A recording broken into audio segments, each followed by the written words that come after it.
esse uso ele deixou de ser um uso equilibrado, racional, salutar.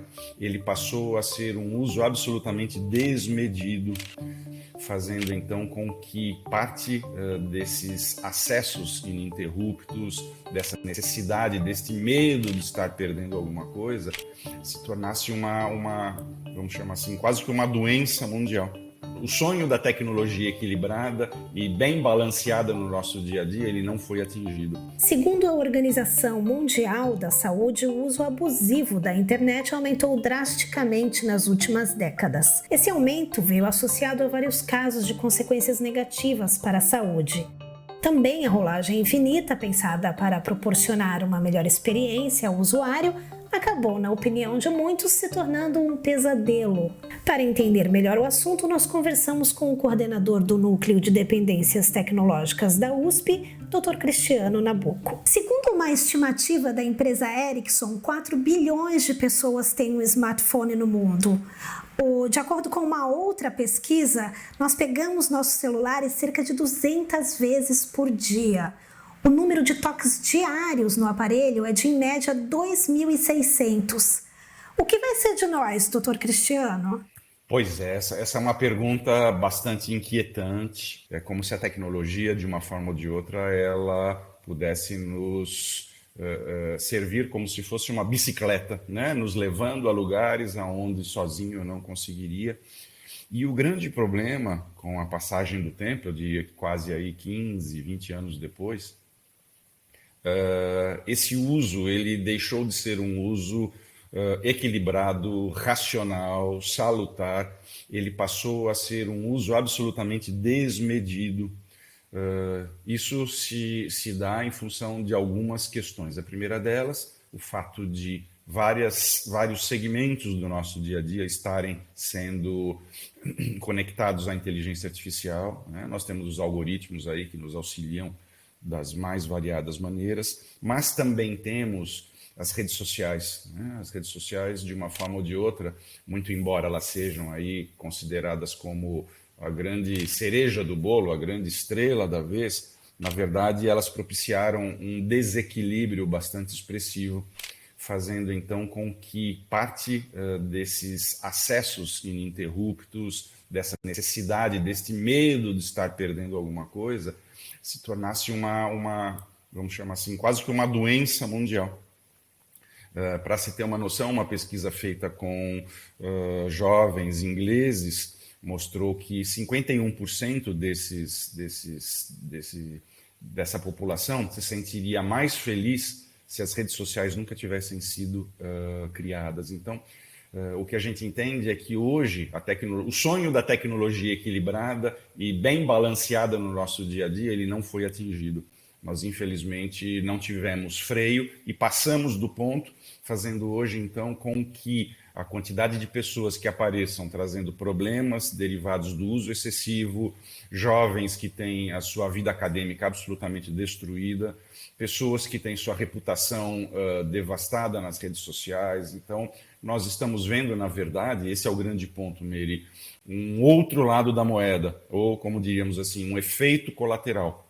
Como diz aquele velho ditado, nem tudo são flores. Então, passadas as celebrações iniciais da festa, nós estamos tendo que recolher os cacos e ver o quanto que, na verdade, este uso, ele deixou de ser um uso consciente, em parte expressiva, né, desses jovens, principalmente, e nós temos agora que desenvolver programas de métodos de conscientização, de prevenção, para que as nossas crianças e os nossos jovens não sofram, a médio e longo prazo, os efeitos dessa conexão excessiva. O programador Asa Raskin, o inventor da rolagem infinita, ele diz que nós estamos colocando toda a humanidade no maior experimento psicológico já feito sem nenhum controle.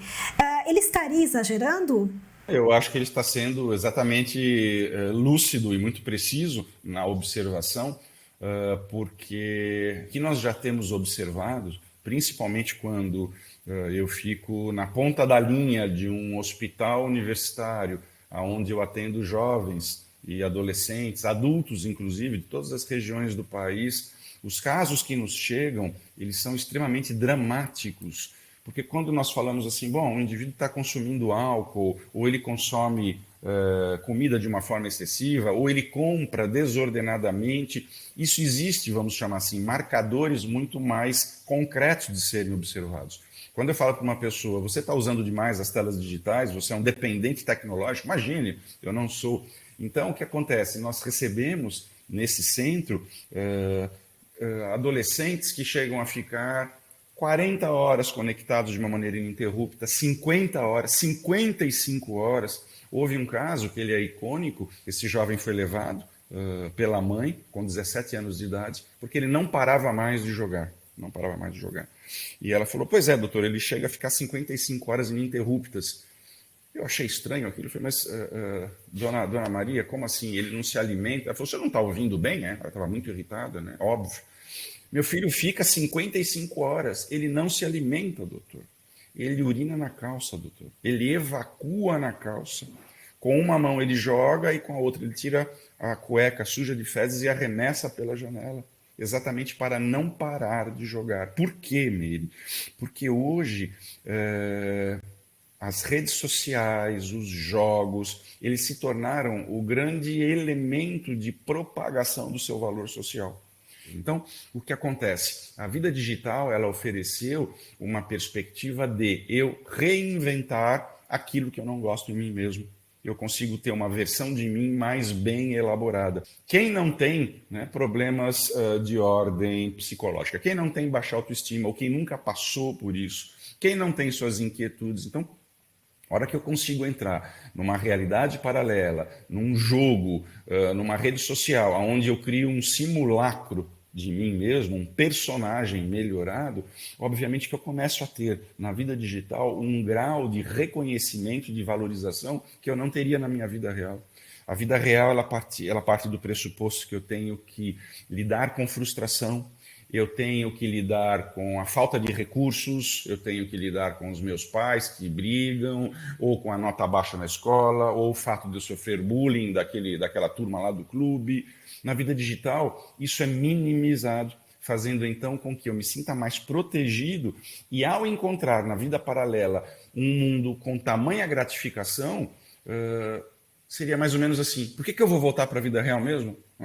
Outro dia, conversando com um jovem adolescente de 15 anos, ele dizendo que nos finais de semana ele não sai mais das telas, né? Ele passa o final de semana conectado direto, ele não dorme mais, ele nem abre mais as janelas ao longo do dia. Eu falei assim, mas puxa vida, você não teria outras atividades para serem feitas? Aí ele parou, olhou para a minha cara, assim, e falou, mas doutor, o senhor quer que eu jogue com quem? Se está todo mundo, né, nessas plataformas. O senhor quer que eu jogue sozinho? Né? E tem mais, ele falou. Na vida digital, a hora que eu canso, eu simplesmente desligo. Eu não preciso pegar ônibus, não preciso pegar transporte, eu não vou gastar dinheiro. Então, veja, os apelos, Meire, eles são infinitos. Então, o criador da rolagem infinita, concluindo, né, ele acertou em cheio. Nós estamos, na verdade, nós somos, eu diria assim, testemunhas oculares de uma das maiores invenções da humanidade. Alguns antropólogos chegam a comparar a invenção da internet, das telas, ao descobrimento do fogo, mas também somos hoje testemunhas oculares de algo que pode nos levar muito adiante ou pode produzir pela primeira vez na história a interrupção dessa consolidação do conhecimento. Nós temos acesso à informação, mas a informação ela não se torna conhecimento. Então, esse é o grande ponto. Nós estamos num dilema, uma condição paradoxal, onde inicialmente se observa apenas as benesses. Então, o senhor disse que ainda a gente está nesse ponto que pode ficar melhor ou pode piorar. Tem aquele ditado que diz que conselho, se fosse bom, a gente vendia, não dava. Vamos dar o conselho. O senhor diria que a gente realmente tem que diminuir o acesso e de uma maneira muito drástica? Eu acho que precisaria haver algum tipo de tomada de consciência geral, mundial, onde as empresas, de uma forma ou de outra, elas procurassem alertar a população dos riscos envolvidos no uso demasiado.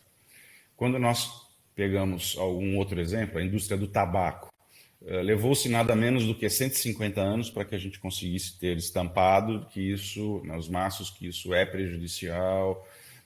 Então, no caso da tecnologia, a tecnologia ainda não é reconhecida como um problema, exceto para profissionais que tratam. Para você ter uma noção, nos Estados Unidos, onde temos lá o Vale do Silício, Silicon Valley, onde se concentra a maior quantidade de empresas de tecnologia no mundo, no Vale do Silício, um tipo de escola ela é muito disputada pelos funcionários dessas empresas, principalmente os CEOs, onde nessas escolas, elas são chamadas de techless schools, onde a tecnologia ela não só é desencorajada, como ela é proibida.